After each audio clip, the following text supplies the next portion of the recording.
پر چلنا. جو کچھ رسول تمہیں دے اسے دے دو, جس چیز سے منع کرتے.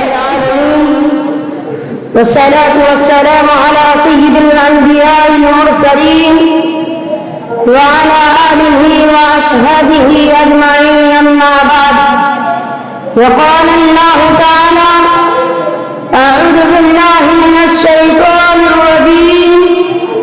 بسم الله الرحمن الرحيم. وما آتاكم الرسول فخذوه وما نهاكم عنه فانتهوا. سامعین اکرام, صدر وقار حضرات حکم اور میری دینی و اسلامی بھائیوں, آج کی اس مبارک محفل میں علم دین کا ایک ادنا سا طالب علم کھڑا ہے اور علامہ اقبال کے صدقہ کے شعر کی روشنی میں اسلامی اطاعت رسول صلی اللہ علیہ وسلم کے موضوع پر چند معروضات پیش کرنے کی جرات کر رہا ہوں. مجھے امید ہے کہ آپ حضرات غور سے سنیں گے اور اس پر عمل کرنے کی کوشش کریں گے. جب محبوب خدا دین سے حاصل نہیں, جب محبوب خدا دین سے حاصل نہیں, لاکھ مومن ہو مگر ایمان میں کامل نہیں. برادران اسلام, سب سے پہلے میں اس بات کی وضاحت کر دینا مناسب سمجھتا ہوں کہ اطاعت رسول صلی اللہ علیہ وسلم کسے کہتے ہیں, اطاعت رسول صلی اللہ علیہ وسلم کا مطلب کیا ہے. اطاعت رسول صلی اللہ علیہ وسلم کا مطلب یہ ہے کہ رسول اللہ صلی اللہ علیہ وسلم کو اتباع کرنا. اطاعت رسول صلی اللہ علیہ وسلم کا مطلب ہے کہ رسول اللہ صلی اللہ علیہ وسلم کی کاروبار کرنا. اطاعت رسول صلی اللہ علیہ وسلم کا مطلب ہے کہ رسول اللہ صلی اللہ علیہ وسلم کی بتائی ہوئی طریقے پر چلنا. جیسا کہ اللہ تعالیٰ کا فرمان ہے: وَمَا آتَاكُمُ الرَّسُولُ فَخُذُوهُ وَمَا نَهَاكُمْ عَنْهُ فَانْتَهُوا.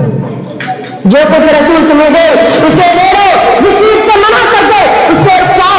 میرے اسلامی بھائیوں, مالک نے نبی صلی اللہ علیہ وسلم کے اتباع واجب قرار دیا ہے, کیونکہ نبی صلی اللہ علیہ وسلم اپنے من سے کوئی بات نہیں کہتے ہیں, جیسا کہ قرآن مجید میں اعلان کر رہا ہے: وَمَا يَنطِقُ عَنِ الْهَوَىٰ. اور نہ اپنے کوئی خواہش سے کوئی بات کہتے ہیں. یعنی نبی صلی اللہ علیہ وسلم جب زبان کھولتے ہیں تو اپنی کے اشارے پر کھولتے ہیں. محترم حضرات, سنت رسول صلی اللہ علیہ وسلم کا اتباع جنت کا سرٹیفکیٹ ہے, جیسا کہ اللہ تعالیٰ قرآن مجید میں ارشاد فرماتا ہے: وَمَن يُطِعِ اللَّهَ وَرَسُولَهُ يُدْخِلْهُ جَنَّاتٍ تَجْرِي مِن تَحْتِهَا الْأَنْهَارُ خَالِدِينَ فِيهَا وَذَلِكَ الْفَوْزُ الْعَظِيمُ. اور جو اللہ اور اس کے رسول صلی اللہ علیہ وسلم کی فرما برداری کرے گا, اللہ تعالیٰ جنتوں میں داخل کرے گا, جن کے نیچے نہریں بہیں گے, جن میں وہ ہمیشہ رہیں گے. اور یہ بہت بڑی کامیابی ہے. اور بخاری میں حضرت ابو ہریرہ رضی اللہ عنہ سے روایت کیا ہے: کل امتی یدخلون الجنۃ الا من ابى. میری پوری امت جنت میں جائے گی سوا کہ جس نے انکار کیا. اسی طرح انکار کرنے والوں کے بارے میں قرآن مجید نے اعلان کیا: وَمَن يَعْصِ اللَّهَ وَرَسُولَهُ فَإِنَّ لَهُ نَارَ جَهَنَّمَ خَالِدِينَ فِيهَا أَبَدًا. اب جو بھی اللہ اور اس کے رسول صلی اللہ علیہ وسلم کی بات نہ مانے گا اس کے لیے جہنم کی آگ ہے. سامعین کرام, قرآن و حدیث کے نصیحت کرنے کا ڈالنے سے آباد کھل کر سامنے آ جاتی ہے. ان تمام باتوں کا لب لبا یہ ہے کہ ہمیں چاہیے کہ ہمارے زندگی کو اللہ اور اس کے رسول صلی اللہ علیہ وسلم کی بتائے ہوئے طریقے پر گزارے.